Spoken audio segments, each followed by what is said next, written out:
Students, are you able to see the screen? Yes, ma'am. If you have any problem regarding yesterday's topic, you can ask me. No, ma'am, no problem. Ma'am, no problem. Okay. So,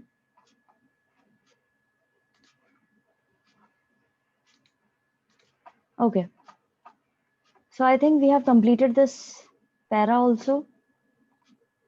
Okay, let me explain this para. हमने पढ़ा है chapter 5 के अंदर भी specially 1960s के and में कि कैसे अलग अलग सेक्शंस जो हैं वो कांग्रेस के वो छोड़ के जा रहे थे, वो सेपरेट अपनी अलग पॉलिटिकल पार्टीज बना रहे थे। और हमने ये भी देखा है कि किस तरीके से रीजनल पार्टी जो है वो भी इंक्लूड होने लग गई थी। Yes Ma'am, Anushka. Ma'am sorry to disturb you but ma'am हम लोग तो यहाँ पर थे ना, पेज नंबर 175 पे। Oh okay okay, I thought हाँ मैंने आपको एक्सप्लेन कर दिया था ये जो चार्ट था तुम। Okay, my mistake, yes my bad. Ma'am. Okay, हमारे जो इलेक्शंस थे 1989 के, उसके अंदर काफी ज्यादा कोलिएशन वाली सरकार बनी थी। ठीक है, उस समय राजनीति जो थी वो अधिकतर गठबंधन की थी। ठीक है, और तब से ही जो है हमारे यहाँ पे 11 गवर्नमेंट जो है सेंटर में आ चुकी हैं। और हमने पहले भी देखा है कि इस तरीके से सरकारें जो है माइनॉरिटी गवर्नमेंट्स जो है वो बेसिकली वो गठबंधन वाली बनी है। ठीक है, जिसमें सारी पार्टीज जो दूसरी पार्टीज थी वो उनको सपोर्ट करती थी, और भले ही वो उनको गवर्नमेंट में ज्वाइन नहीं करती थी लेकिन वो उसे सपोर्ट जरूर करती थी। नया जो फेज आया उसके अंदर हमने देखा है कि किस तरीके से इन लोगों ने रीजनल पार्टीज का भी साथ लिया है, उनका सपोर्ट लिया है। कुछ ने उनको पार्टिसिपेट भी किया उनके साथ सरकार के अंदर, और कुछ ने सिर्फ उनको सपोर्ट किया है। अब यही चीजें जो है नेशनल फ्रंट पे भी अप्लाई करती हैं। ठीक है, अप्लाई करी उन्होंने भी 1989 के अंदर, फिर यूनाइटेड फ्रंट ने करी 1996 के अंदर और 1997 के अंदर, फिर एनडीए की सरकार आई 1997 के अंदर, और फिर बीजेपी जो है वो भी आई 1998 के अंदर, और एनडीए वापस से आई फिर 1999 के अंदर। मतलब एक दूसरे को इन लोगों ने किस तरीके से सपोर्ट किया है वो बताया हुआ है बेसिकली। फिर यूपीए आई 2004 से 2009 के अंदर, उन्होंने भी 2 बार गठबंधन की सरकार बनाई। ये ट्रेंड जो है ये 2014 के अंदर पूरी तरह से चेंज हुआ। ठीक है, अब इस पैराग्राफ को लाइन टू लाइन पढ़ते हैं। Thus, with the elections of 1989, a long phase of coalition politics began in India. जो इलेक्शन हुए थे 1989 के बाद में एक लंबा समय जो है उसके अंदर गठबंधन की राजनीति हुई है, इंडिया के अंदर शुरू हो गई थी वो।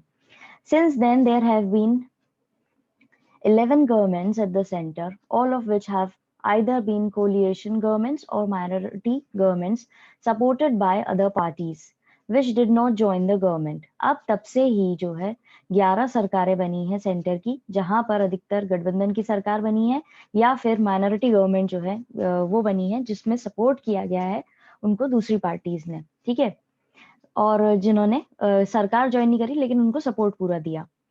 In this new phase, any government could be formed only with the participation or support of many regional parties. इस नए फेज के अंदर कोई भी गवर्नमेंट जो है वो बनाई जा सकती थी अगर उसको रीजनल पार्टीज या तो उसके साथ में पार्टिसिपेट करें या उसको सपोर्ट करें, तो वो इस फेज के अंदर नई सरकार बन जाती थी। Then this applied to the National Front in 1989. अब यही चीज अप्लाई हुई नेशनल फ्रंट पे 1989 के अंदर, the United front in 1996, United front पे 1996 के अंदर, एंड 97 और 97 के अंदर भी। If you have any problem, you can ask me or you can use the chat option. अभी तक समझ में आया क्या पढ़ाया गया है? Yes, ma'am. Okay. Wait a minute. Okay. तो उसके बाद में द एनडीए इन 1997, एनडीए की सरकार बनी, उसने भी गठबंधन की सरकार बनाई थी 1997 के अंदर। Then the BJP led coalition in 1998, फिर बीजेपी ने भी कोलिएशन यानी कि गठबंधन का जो है सरकार बनाई 98 के अंदर, उसने भी सपोर्ट किया। फिर एनडीए ने सपोर्ट किया 1999 के अंदर, फिर यूपीए आई 2004 के अंदर और 2009 के अंदर, इन्होंने भी गठबंधन की सरकार बनाई है। ठीक है। However, this trend, अब ये चेंज कब हुआ? 2014 के अंदर। अब आपको डेवलपमेंट के बारे में आगे और इसके बारे में जानने को मिलेगा। ये जो एरा है कोलिएशन वाली सरकार बनाने का, ये काफी लंबे समय तक चला। इसके अंदर काफी ऐसे चेंजेस भी आए जो बहुत ही साइलेंट थे, यानी कि वो हो तो रहे थे काफी पिछले कुछ डिकेड से, लेकिन वो उतने हाईलाइटेड नहीं थे। अब यही सारी चीजें आपने चैप्टर 2 के अंदर भी पहले पढ़ी है कि कांग्रेस जो पार्टी है वो अपने आप से खुद एक उसके अलग इंटरेस्ट, मतलब वो एक कोलिएशन की ही सरकार हुआ करती थी, क्योंकि उसके अंदर हमने जैसे पहले भी पढ़ा है कि उसके अंदर छोटी छोटी कई सारी पार्टीज होती थी, अलग अलग ग्रुप्स होते थे, अलग अलग उनकी विचारधाराएं होती थी, तो वो अपने आप में ही एक अलग कोलिएशन वाली चीज लेकर के चल रहे थे काफी समय से। इसी से कांग्रेस सिस्टम को राइज मिला था। इस टर्म को नाम ही वहां से, कांग्रेस सिस्टम जो है वो चीज ही वहां से निकली थी। अब 2014 के अंदर जैसा कि ये लाइन में लिखा हुआ है कि एरा वो क्यों खत्म हुआ, वो हुआ था यहाँ पर। ठीक है, यहाँ तक 2009 तक मनमोहन सिंह की सरकार थी। ठीक है, उसके बाद में फिर वापस से चुनाव हुए और इन्होंने अपने 5 साल पूरे करे, और फिर उसके बाद में वापस से चुनाव हुए और फिर बीजेपी आई। ठीक है, एनडीए की सरकार आई, इसके अंदर बीजेपी जो है इनको लीड कर रही थी। ठीक है, यहाँ पे भी दो सरकारों का वो हुआ था, गठबंधन हुआ था एक तरीके से। फिर उन्होंने अपना एक वो किया था, रूल करना शुरू करा था। तो यहाँ पर इनके बाद में ये जो एरा है वो थोड़ा सा डिफरेंट हुआ और इनको बहुमत मिलने लगी, और अभी भी इन्हीं की सरकार है, तो ये बहुमत से ही जीता था इन्होंने लास्ट इलेक्शन भी। तो ये थोड़ा चेंज हुआ है। अब ये 4 लाइनें जो बची हैं कंप्लीट करते हैं। Let us connect this development with what we have learned so far. The era of coalition governments may be seen as a long-term trend resulting from relatively silent changes that were taking place over the last few decades. अब ये हम connect करते हैं, ये जो development है इसको अभी तक हमने जो पढ़ा है उसको आगे तक और समझते हैं कि कैसे ये जो कोलिएशन की सरकारें हैं ये काफी लंबे समय से ट्रेंड चला आ रहा था, और इसके अंदर कुछ साइलेंट चेंजेस आ रहे थे, बहुत ही स्लो चेंजेस आ रहे थे जो काफी पिछली कुछ डेकेड से चलते आ रहे थे, बट इतने हाईलाइटेड नहीं थे कि आप उसको रिकॉग्नाइज कर पाए। We saw in chapter 2 that in earlier times it was the Congress party itself that was a coalition of different interests and different social strata and groups. अब हमने पहले पढ़ा है कि कांग्रेस पार्टी जो है वो खुद से एक, उसके अंदर काफी सारे ग्रुप्स थे जो उन सबके विचारधाराओं को साथ में लेकर के, आइडियोलॉजी को साथ में लेकर के वो काम कर रही थी, इसीलिए उसको नाम दिया गया था कांग्रेस सिस्टम। ठीक है, और ये सारी चीजें हमने चैप्टर 5 के अंदर भी पढ़ी हैं, स्पेशली 1960s के एंड में कई सेक्शंस ऐसे हुए थे जो कांग्रेस को छोड़ रहे थे या अपनी अलग से पॉलिटिकल पार्टीज बना रहे थे, और हमने ये भी देखा था कि कैसे अलग रीजनल पार्टीज जो है 1977 के अंदर वो राइज पे आई थी, यानी कि उनका भी अब वर्चस्व बढ़ रहा था, वो भी एक अस्तित्व में आ रही थी, अपनी आइडेंटिटी बना रही थी। ठीक है, ये सारे डेवलपमेंट जब हो रहे थे तो कांग्रेस पार्टी क्या वीक होती जा रही थी, और वो एक सिंगल पार्टी की तरह काम नहीं कर पा रही थी।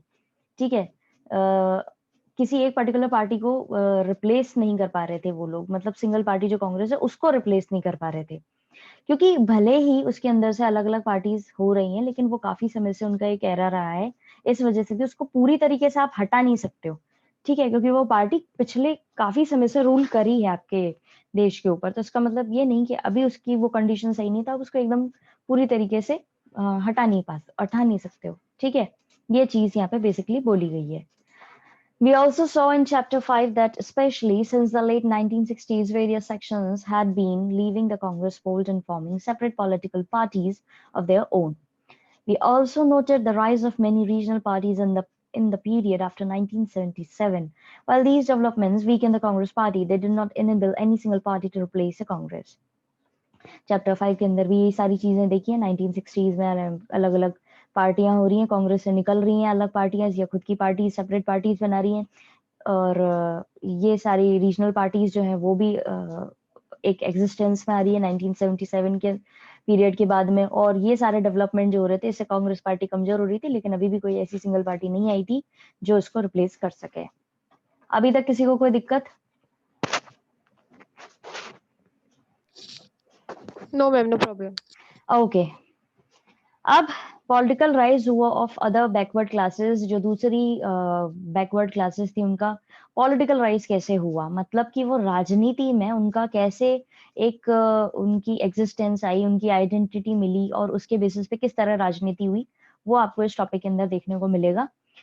अदर बैकवर्ड क्लासेस का डेवलपमेंट हुआ था एज अ पॉलिटिकल फोर्स के तौर पर, काफी लंबा लॉन्ग टर्म डेवलपमेंट था इस पीरियड के अंदर। ये आपको पहले से पता है इस टर्म के बारे में, जिसको हम शॉर्ट में बोलते हैं ओबीसी, ठीक है, ये एक्रोनिम है इसका, अदर बैकवर्ड क्लासेस का। और ये जो कैटेगरी है, ये जो कैटेगरी है अदर बैकवर्ड क्लासेस की, ये इसके लिए ओबीसी यूज किया जाता है। और कम्युनिटीज जो हैं, ये अदर बैकवर्ड क्लासेस अलग है एससी और एसटी से, जो एजुकेशनल और सोशल बैकवर्डनेस झेल रही हैं, ठीक है। यहाँ पर बोला गया है कि बैकवर्ड कास्ट जो है वो भी इस तरह की चीजों को झेल रहा है। बेसिकली स्टेप इस चीज के अंदर आपको यही बताया गया था कि कांग्रेस और कई सारे सेक्शंस जो हैं बैकवर्ड कास्ट के, उनको डिक्लाइन करती हुई आ रही है, मतलब सेक्शंस को वो करती हुई आ रही है। इस चीज को उठाया गया था, राजनीति में उतारा गया था इस चीज को लेकर के, इस टॉपिक पे काफी राजनीति हुई थी और वोट हासिल किए गए थे लोगों के, ठीक है, पॉलिटिकल पार्टीज के, कि किस तरीके से बैकवर्ड क्लासेस जो हैं भाई, एससी और एसटी के अलावा भी कुछ ऐसा तबका है, ऐसा सेक्शन है जहां पर अभी भी एजुकेशनल पूरी तरह से नहीं पहुंची है और वो उनको सामाजिक तौर पे भी अलग रखा जाता है, उनको बैकवर्ड कास्ट के तौर पर रेफर किया जाता है, ठीक है। अब कई सारे ऐसे कांग्रेस के साथ में कुछ ऐसे लोग थे जो सपोर्ट करते थे पूरी तरह इनको, बैकवर्ड कास्ट जो है उनको पूरी तरह से वो नहीं मिल पा रहा था, इसीलिए ये एक वो करवाया गया था, सर्वे करवाया गया था, जिसमें ये देखा गया था कि एससी और एसटी के अलावा जो लोग हैं जिनको सपोर्ट की जरूरत है, कम्युनिटीज को सपोर्ट की जरूरत है, नॉन कांग्रेस पार्टीज जो थी वो ज्यादा सपोर्ट दे रही थी इन कम्युनिटीज को। और आपको ध्यान होगा तो इस तरह की पार्टीज जो है उन्होंने एक पॉलिटिकल वो अपना निकाला था नेशनल लेवल पे, जिसमें नाम आया था सबसे पहले जनता पार्टी गवर्नमेंट का 1977 के अंदर। उन्होंने इस चीज को बहुत ज्यादा बढ़ावा दिया था, ठीक है। और भारतीय क्रांति दल या संयुक्त सोशलिस्ट पार्टी जो है वो भी पावरफुल तरीके से इन सेक्शंस के सपोर्ट में आई थी और बोला था कि रूरल एरियाज जो है वहां पर अधिकतर ओबीसी कैटेगरी के जो लोग हैं, मतलब ये ओबीसी कैटेगरी उस समय फ्रेम हो रही थी, ठीक है, ये पहले नहीं थी। इंडिपेंडेंस के बाद में इन लोगों को रिजर्वेशन नहीं दिया गया था। यहाँ पर बेसिकली यही बताया गया है कि ओबीसी अदर बैकवर्ड क्लासेस जो हैं उनको किस तरीके से रिजर्वेशन की उनके मांग की गई और बोला गया कि इनको भी रिजर्वेशन देना चाहिए। 27% इनको कॉलेजेस, स्कूल्स और जो गवर्नमेंट जॉब्स होती हैं उनके अंदर इनको रिजर्वेशन मिलना चाहिए, क्योंकि ये लोग भी डिजर्व करते हैं। एससी और एसटी के अलावा इन लोगों को भी जरूरत है, एक ऐसा सेक्शन है ये जहां पर लोगों को बेसिक सुविधाएं नहीं मिल पा रही हैं और उनके बच्चों को प्रॉपर एजुकेशन नहीं मिल पा रही है। और वो ना तो इधर के हैं ना तो उधर के, ना तो वो जनरल कैटेगरी में आ रहे हैं ना वो एससी एसटी की कैटेगरी में आ रहे हैं, और है वो भी उसी चीजों से ही वो भी सफर कर रहे हैं। तो बेसिकली यही चीज यहाँ पर बताई गई है। इसका यूज कैसे राजनीति के अंदर हुआ है वो कहीं ना कहीं आपको यहाँ पे एक एक पॉइंट में देखने को मिलेगा, ठीक है। अब इसको पढ़ते हैं line to line. One long-term development of this period was the rise of other backward classes as a political force. अब एक लंबे समय से जो डेवलपमेंट हुआ है इस पीरियड में वो था अदर बैकवर्ड क्लासेस का पॉलिटिकल फोर्स के तौर पर डेवलप होना। You have already come across this term OBC. This refers to the administrative category other backward classes. आपको पहले से ही पता है ओबीसी के बारे में, ये बोला जाता है अदर बैकवर्ड क्लासेस के लिए। These are communities other than SC and ST who suffer from educational and social backwardness. ये वो कम्युनिटीज हैं जो SC और ST से अलग है लेकिन वो भी सफर कर रही हैं एजुकेशनल और सोशल बैकवर्डनेस से। These are also referred to as a backward caste. इनको backward caste के तौर पे भी बोला जाता है। We have already noted in chapter 6 that the support for the Congress among many sections of the backward caste had declined. हमने पहले ही देख लिया था कि backward caste जो लोग सपोर्ट किया करते थे कांग्रेस को, उन्होंने हमने चैप्टर 6 में पढ़ा था ये चीज कि उन्होंने अपना सपोर्ट हटा लिया था। This created a space for non-Congress parties that drew more support from these communities. अब इससे क्या हुआ, जब इन्होंने कांग्रेस को सपोर्ट करना बंद कर दिया तो इससे नॉन कांग्रेस पार्टीज जो थी उनको ज्यादा सपोर्ट मिलने लगा इन कम्युनिटीज से। You would recall that the rise of these parties first found political expression at the national level in the form of Janata Party government in 1977. और आपको याद होगा, आप याद करने की कोशिश कर सकते हैं कि कैसे इन पार्टीज का एक पॉलिटिकल लेवल पर राइज हुआ था, एक नेशनल लेवल पे इनको पहचान मिली थी और फिर बनी थी जनता पार्टी गवर्नमेंट 1977 में. Many of the constituents of the Janata Party, like Bharatiya Kranti Dal and Samyukt Social Party, had a powerful role among some sections of the OBC. और आपको याद होगा कि जो अलग-अलग हिस्से हैं जनता पार्टी के, जैसे भारतीय क्रांति दल हो, ये संयुक्त सोशलिस्ट पार्टी हो, इसी की तरह जो पार्टीज थी, उनका कितना पावरफुल तरीके से असर था इन सेक्शंस पे, जो उनको मतलब सपोर्ट करते थे ओबीसी कैटेगरी के लोग.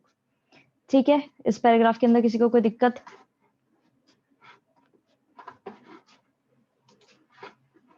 No ma'am, no problem. Okay, अब है मंडल इम्प्लीमेंटेड. 1980 के अंदर जनता दल जो है वो एक सिमिलर कॉम्बिनेशन के साथ में आई. सिमिलर कॉम्बिनेशन था पॉलिटिकल ग्रुप्स का जो सपोर्ट करता था, जो बहुत स्ट्रांगली सपोर्ट करता था ओबीसीज को. डिसीजन जो है नेशनल फ्रंट गवर्नमेंट का, उनका ये था कि सरकार जो थी ना, ये ध्यान देंगे, सरकार जो थी वो इम्प्लीमेंट करना चाहती थी कुछ रिकमेंडेशंस. ठीक है, वो थी मंडल कमीशन की, जिससे क्या इनको शेप अप मिले अदर बैकवर्ड क्लासेस को. पॉलिटिक्स जो है इसके अंदर इंक्लूड हो गई थी पूरी तरीके से. इस चीज को लेकर के कैसे हम पॉलिटिक्स कर सकते हैं, आपको बेसिकली वो समझ में आएगा. अब ये इंटेंस जो है, आज बहुत ओके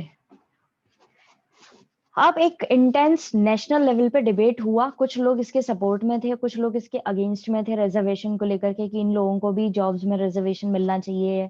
कुछ लोग फेवर में थे, कुछ लोग नहीं फेवर में थे. ठीक है, कि कुछ लोग अब इस चीज को जब डिबेट होता है किसी भी चीज को लेकर के, तो फिर ऑब्वियस ही बात है कि लोग बाग उस चीज को लेकर के जागरूक होते हैं. तो वैसे ही ओबीसी कम्युनिटीज के लोग जो थे, ओबीसी कम्युनिटी के लोग जो थे, वो भी इस चीज को लेकर के जागरूक हो गए थे कि अब हमारी भी कोई आइडेंटिटी होगी.